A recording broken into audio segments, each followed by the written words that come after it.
Bien, y seguimos por supuesto con este tema, con el radar puesto en lo que ha sido el tema de seguridad de la jornada. Estamos para eso aquí con el subsecretario de Justicia, Luis Silva. Subsecretario, muchas gracias por acompañarnos. Muy buenas Bienvenido. tardes, muchas gracias. Muy buenas tardes a ustedes, Mariano, Nicolás, un gusto. Bien, desde tempranito Sí. le decíamos fuera de cámara. Sí, pues había que estar en Talca temprano para esperar allá el inicio de este operativo que tuvo lugar en Santiago y en Cauquenes. Así No, es. no simultáneamente, porque está un poco más cerca, pero Sí. fueron andanadas sucesivas que fueron el primer operativo de la mañana de hoy. Subsecretario, bueno, lo veíamos y fue una transmisión bastante larga que comenzó bien temprano, usted lo decía, distintos puntos que se fueron monitoreando y mostrando también a la ciudadanía este plan y esta medida tomada por el Ejecutivo, que lo decíamos también, ¿no es cierto?, fue presentada como una campaña de gobierno del presidente José Antonio Kast. ¿En qué consiste? ¿Cuál es la meta? ¿Cuál es la tarea que se busca también? Porque además hablábamos la importancia de la sensación de inseguridad que tiene la población y cómo esto, a juicio del gobierno, también puede mejorar eso y las cifras también de delincuencia y delitos graves. El mega operativo de hoy tenía una finalidad muy, muy clara, que era plasmar plásticamente la idea de que la mano cambió. También en el sistema penitenciario han habido signos, ¿no?, bastante elocuentes en distintos focos, por decirlo así, o ámbitos de la lucha por la seguridad, por recuperar la seguridad. Y el del sistema penitenciario es uno que ha tenido anuncios bastante ambiciosos respecto del plan de infraestructura, respecto del estatus constitucional de gendarmería. Y ahora había la oportunidad, porque La Laguna ya estaba prácticamente recibida como recinto penal. Ya estaba con cierta ocupación, digamos. Sí. Entiendo que más de 200 reos. 400. 400. Sí, tenía perdón, 400 internos que llevaban ahí más de un año, pero eran parte de un poblamiento progresivo que estaba previsto en el plan de traspaso, ¿no?, en donde el Estado acepta, ¿no?, el trabajo que la concesionaria que construyó el penal hace. Ya. Y no estaba recibido eso todavía, eso se materializó hace muy poco tiempo, muy pocos días literalmente, y es lo que nosotros necesitamos para poder poblar. El penal no está acabado, ¿no? Esto no es una inauguración o reinauguración, si alguien quisiera considerar como inauguración lo que ocurrió hace más de un año. Esto no es la inauguración de un penal porque el penal no está terminado, pero hay una urgencia social. Y esa urgencia nos movió a apurar todo lo que se pudo apurar, el plazo para cerrar este periodo de la constructora y poder poblar con los reos de máxima o alto compromiso delictual. Esa es la categoría con la que se calificaron los prácticamente 300 reos que viajaron desde Santiago al sur. Ya. Subsecretario, esto también son obras de Estado. No solamente desde la infraestructura penitenciaria, sino desde los procedimientos y protocolos penitenciarios. Lo voy a llevar en esa línea, Sí. el plan penitenciario. Sí. ¿Qué cambia en términos de estos planes con respecto al gobierno hoy a del gobierno anterior? Yo Y quiero diría hacer la que- pregunta en términos porque aquí esto es, y lo conversábamos en su minuto con el ministro Cordero, en su minuto también con el ministro Gajardo, Sí. de que esto es necesario de que sea una política de Estado. Sí. Después vamos a ir al tema de lo comunicacional, que yo Sí. creo que también quiero irme al fondo de esto. ¿Qué es lo distinto entre el gobierno anterior con este? Yo te diría que dos cosas. Uno, la envergadura. Ya. Es decir, la decisión con la que se aborda la creación de un régimen de máxima seguridad en Chile. Porque es verdad lo que ustedes insinúan, o sea, lo que dicen con la pregunta. Este es un régimen que ya existe. Sí, claro. Ya existía, ¿no? Pero nadie lo sabía. Yo no voy a elucubrar, ¿no es cierto?, a teorizar sobre por qué no se informó a la población en su momento que había un régimen de máxima seguridad con personas, particularmente en el REPAS, que estaban vistiendo un uniforme. Porque de hecho existía. Pero no se estaba aplicando. No se estaba comunicando, en primer lugar. Ya. Pero aquí viene la segunda variable, porque lo primero, yo te diría, la primera gran diferencia es la envergadura. Es la ambición con la que el gobierno aborda esta política de Estado. Es decir, ¿a cuántos internos vamos a someter este régimen especial? ¿En Ahora, cuántos penales van a existir? Perdón, por la envergadura también uno podría pensar, son 687 en total hoy. Sí. Esto podría haber sido durante toda una semana. Es Sí. decir, fragmentado. ¿Por qué se tuvo que hacer durante un día?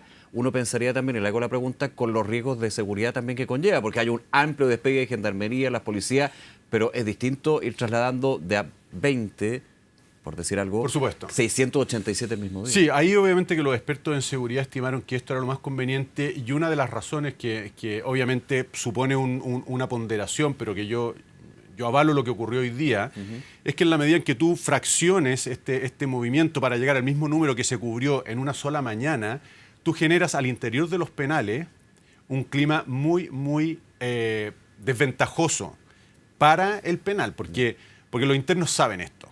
Los privados de libertad saben que esto va a ocurrir porque ya se llevaron a 20, porque el día de ayer también se llevaron a 20 y mañana dicen que se van a llevar a 20. Hay un tema técnico que práctico. Hay un problema técnico de seguridad. Okay. Es decir, prolongar esto mucho tiempo genera un clima al interior del recinto de resistencia. Okay. Porque el penal de La Laguna, evidentemente que tiene condiciones de seguridad mucho más altas que la gran mayoría de los penales, particularmente los penales de donde vienen. Cauquenes, que sirvió para juntar a mucha gente de los penales del sur, y el Repas, en donde se juntó gente que venía de distintos penales de la zona norte del país. Esa fue la razón. Pero estábamos hablando de que hay una diferencia en cuanto a la envergadura, es decir, la ambición con la que se persigue este plan. Hoy día ya con La Laguna es el 5º penal en Chile, y la idea es llegar a todos los concesionados por lo menos, que tiene infraestructura de máxima seguridad, implementada con un régimen de máxima seguridad. Y esta es la segunda variable que creo que hace la diferencia, es la decisión de aplicar un régimen de máxima seguridad de verdad, ¿no? Hoy día, de hecho, el mismo director nacional de Gendarmería anunció que ayer había firmado una resolución que uniformaba a nivel nacional este régimen de máxima seguridad. Es decir, ya no hay diferencia, porque esto también es algo que existía en nuestro sistema y que vamos a tener que ir, obviamente, corrigiendo porque hay una inercia. Pero a nivel regional existían diferencias en el régimen con el que se vivían las distintas formas de segmentación al interior de un penal que hacían, perdónenme, que se pasaran el dato. Okay. Los internos se pasan el dato. Y oye, mira, trasládenme aquí. Y a veces los abogados logran, a veces porque era más ventajoso para exactamente, ellos, porque es más conveniente, porque más se juntan con fulano de tal, o porque saben que el régimen... Ahora hay un régimen de máxima seguridad que es uniforme a lo largo del país.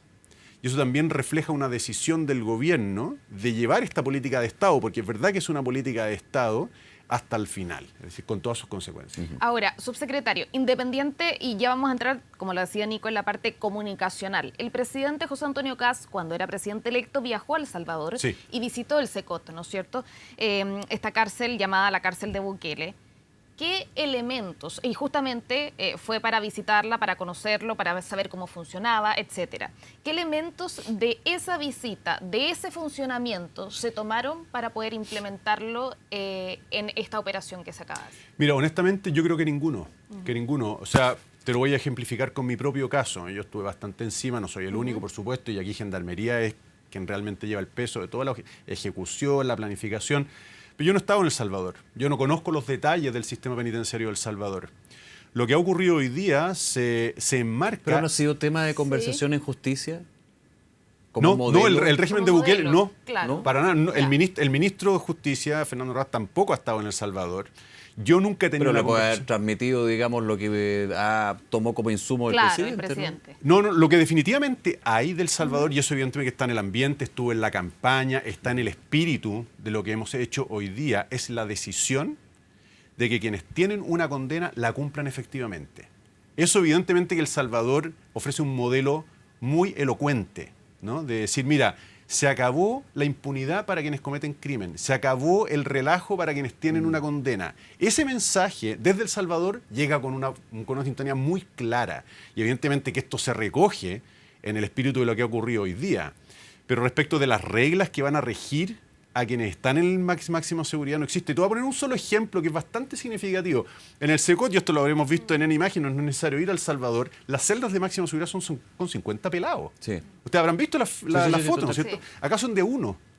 Es decir, hay una diferencia. Es justo el extremo, digamos. Aquí están reservados en celdas individuales, los de máxima seguridad, los líderes de bandas de crimen organizado, los soldados del crimen organizado, ellos están en celdas individuales. Algunos le llaman la atención, y ahí nos metemos un poco en lo comunicacional, pero es parte de la mañana, porque aquí fue una transmisión, y de hecho el diario La Segunda titula como el matinal de Kast, lo conversaba de ahí. Hay que le parece, pero a los internos sentados en fila. Sí. Y le quiero hacer una pregunta, ¿ese es el protocolo de Gendarmería para esos casos? Porque yo también muchos dijeron, esto es Bukele. Y ahí yo pensé, ojo, porque también es parte del protocolo, entiendo yo, de Gendarmería para este tipo de hechos. Absolutamente. Todo lo que se hace que cuando, empiezan a grabar... Es que ese es el punto. Lo que pasa es que lo que ocurre normalmente dentro de un penal es invisible para la ciudadanía. Por muchas razones, Sí, por muchas razones. Pero lo que vimos hoy día se ajusta exactamente a los protocolos habituales de Gendarmería. No se está innovando. En nada. Okay. Digamos, lo que se está haciendo, pero no hay innovación en esto, es en aplicar muy estrictamente y con una envergadura mucho mayor los criterios de máxima seguridad que ha definido la Dirección Nacional de Gendarmería. Entonces no estamos ante un estilo Bukele como reacciona la oposición. No, este es el estilo chileno. Y aquí, insisto, la señal que se quiso dar es la que yo creo que se ha recogido, que es que la mano cambió. Que la mano cambió. Ya, ahora, algunos dicen, y ahora ya nos metemos a lo comunicacional plenamente, porque había que ir al fondo. Por claro. supuesto, sí. Vicios de denigrar, vicios de alguna manera de ser pirotécnico con ese tipo de medida. Estábamos revisando un video de las redes sociales del Gobierno de Chile, la cuenta del Gobierno de Chile, donde aparece estos extractos de las imágenes de la mañana con una canción de un grupo en Sync, Bye Bye Bye, adiós. Pirotecnia, Sí. dicen. ¿Por qué no? Me imagino que va a decir que no es pirotecnia. ¿Pero No, por qué? O sea, obviamente que es un juicio subjetivo lo de la pirotecnia y también es bastante subjetivo si eso lo vamos a evaluar negativamente o positivamente. Porque creo que tiene las dos lecturas. Alguien podría decir... ¿Vio el video, no? Sí. Con la No, canción. el particular, entiendo, ¿lo quieren ver? Ve- Sí, veámoslo. si lo podemos ver. Sí, Ya, yo no tengo ahí. problema. que Yo, para- yo sé que Lo tenemos ahí en la existe, pauta. Sí. pero yo no lo he visto. Es que hay varios videos en todo caso, Sí. pero este como que llamó la atención Llamó por la la atención. no por el video mismo, sino por Por la música, sí, la eso es lo que musicalización, escuché. entonces lo vamos a tener. A ver, vamos Ahí a ver un va. extracto bien chiquitito. Vamos.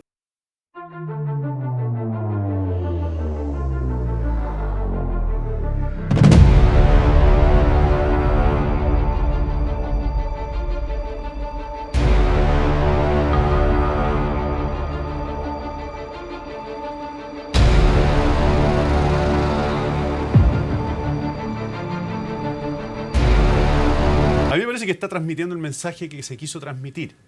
Es decir, aquí cambió la mano, ¿no? ¿Era necesario musicalizarlo así? Bueno, ya es una cuestión en la que yo no me voy a pronunciar porque tiene obviamente criterios técnicos. Yo no soy un comunicador, pero no me produce un problema ese video. Ya. Entiendo que alguien se lo pueda producir, pero creo que mirar esa imagen y esa música solo bajo un aspecto negativo sería esconder la mitad del asunto. Porque creo que tiene una lectura positiva. Tiene una lectura positiva y de hecho la ciudadanía, me parece a mí, que ha acogido muy favorablemente la imagen, o digo, el mensaje que la imagen, e incluyo ese video, quiso transmitir. Una más música de pop con un procedimiento de gendarmería que usted dice es oculto a la ciudadanía porque no lo quieren ver o porque no se puede ver por temas de seguridad, pero musicalizar de alguna manera, esto hasta denigrante podrían decir mucho. Yo creo que también sí. va ridiculizando, digamos, una situación. Podría llegar hasta pensar en ridiculizar lo que es la situación de Y, ellos. Sí, y de sí. hecho lo agrego, perdón, subsecretario, es el propio ex ministro de Justicia, Luis Cordero, que dice aquí hay que tener cuidado y hay que evitar transformar el sistema penitenciario en una especie de degradación Sí, del sujeto. absolutamente. Yo comparto lo que dice el ministro Cordero, absolutamente. Si la discusión es si este video o lo que se hizo hoy día o lo que se mostró hoy día es una hipótesis de denigración del sistema penitenciario. Yo creo que no. De hecho, creo que lo que le muestran las imágenes es un trato muy respetuoso. No olvidemos que estamos lidiando con personas condenadas y no por delitos menores. Son líderes de bandas del crimen organizado, son sicarios, son miembros de las bandas organizadas y crímenes, y criminales totalmente. clasificados como de alta peligrosidad. Es decir, no son... Pero tenemos que ser no es mejores. juego. ¿Ah? Es que tenemos que ser mejores. Sí, es que a mí no me parece que este video Hay que ser sea... mejores que ellos. Es un poco la reflexión. Por supuesto, a mí entendiendo no- que son lo peor de lo peor, yo lo he dicho durante todo el Sí, programa. no. Lo que quiero decir es que no hay aquí una denigración. Yo no veo una denigración. Adhiero a la advertencia del exministro Cordero, ¿no? Que es verdad que hay un riesgo en el que no podemos caer, ¿no? Que es aprovecharnos de la situación para denigrar el sistema o a las personas que hoy día son parte del sistema. Perfecto. A mí no me parece que lo que haya ocurrido hoy día, que lo que haya mostrado la imagen e incluso ese video, puedan calificarse como denigratorios. Oye, Evidentemente que hay una cuestión de Yo lo sensibilidad entiendo. que se puede discutir. Y todo ese despliegue, y quiero era un punto que lo comentamos al principio, a juicio de usted y del gobierno busca también generar un ambiente de menor inseguridad, una percepción de menor inseguridad, esto sumado a los campamentos desde el Ministerio de Seguridad con carabineros, con la Policía de Investigaciones, que desde la crítica dice, pero esto es medio show. Algunos dicen, ojo, porque también la percepción de inseguridad puede ir abordándose a través de justamente estos hechos que no van a solucionar el problema completamente, pero sí efectivamente la persona que ve un campamento en el metro dice, está Carabineros, me siento más tranquila. O el tema de, esta gente que es lo peor de lo peor, la van a dejar aislada, qué bueno, me siento más tranquilo. ¿Eso es? De hecho, los expertos señalan una singularidad de Chile, que es que los datos objetivos de criminalidad son relativamente hablando bajos. Sin embargo, la percepción de inseguridad es muy alta. Hay una brecha entre lo juzgado y lo que se percibe. Exactamente, exactamente. Y es una singularidad del caso chileno que yo sé que han resaltado varios expertos. Por lo tanto, para luchar contra la percepción hay que, obviamente, entregar mensajes que vayan a cambiar la percepción, ¿no? Los hechos tienen que entregar un mensaje que cambie la percepción. Y a mí me parece que el hecho o digamos que el mensaje que se transmite con los hechos de hoy día van en la dirección correcta. Porque no se está haciendo nada extraordinario respecto de las personas privadas de libertad. Ese penal tenía que poblarse. Ahora la decisión era si se puebla, como decía usted, Nicolás, de grupos de 20 en un lapso amplio de dice tiempo. que hay un aspecto técnico de seguridad para hacerlo de una, perdón. Exactamente, conversábamos eso al principio, pero también decíamos que lo que había que hacer de todas maneras podía hacerse mostrándolo o no mostrándolo. Y desde el punto de vista del gobierno había la convicción de que esto tenía que mostrarse, porque es el momento de mostrarle a toda la ciudadanía que respecto de los delincuentes condenados, la situación carcelaria cambió. ¿Y mostrar a los delincuentes también? Por supuesto, porque o sea, ¿cuál es el problema? No hay allí, ¿no? Nada denigratorio, ¿no? Están en los juzgados, se les filma, se les muestra la foto cuando No, pero digo, mostrarle esto a los delincuentes que y por supuesto, no han sido capturados. Por supuesto que hay un mensaje para ellos A eso también. me refiero. Por supuesto, y también para los que quizás estaban pensando en venir a Chile porque lo consideraban una plaza interesante para delinquir, y cuando ven que el régimen penitenciario es en serio y no un lugar más donde pueden continuar con sus hechos delictivos, bien, quizás se retraen de venir a este país, que es la esperanza que tenemos, por supuesto. Subsecretario, quiero cambiarlo de tema antes de terminar la entrevista y llevarlo también a una petición que se ha hecho por varios partidos del oficialismo que tiene que ver con los indultos, independiente que sea el presidente quien finalmente los vaya a comunicar o no. También el ministro de Justicia ha señalado que son alrededor de 80 las peticiones, entre otros. ¿Cómo va ese proceso? ¿En cuánto tiempo podríamos esperar una definición respecto de lo que son los indultos? Sí, yo ahí lamentablemente la voy a defraudar, Marian, pero yo no formo parte del circuito y se lo voy a explicar de una carrera para que todos los que nos están escuchando también lo entiendan. Cualquier persona que solicita un indulto presenta su solicitud en la oficina de partes del Ministerio, piso 1, se entra por moneda.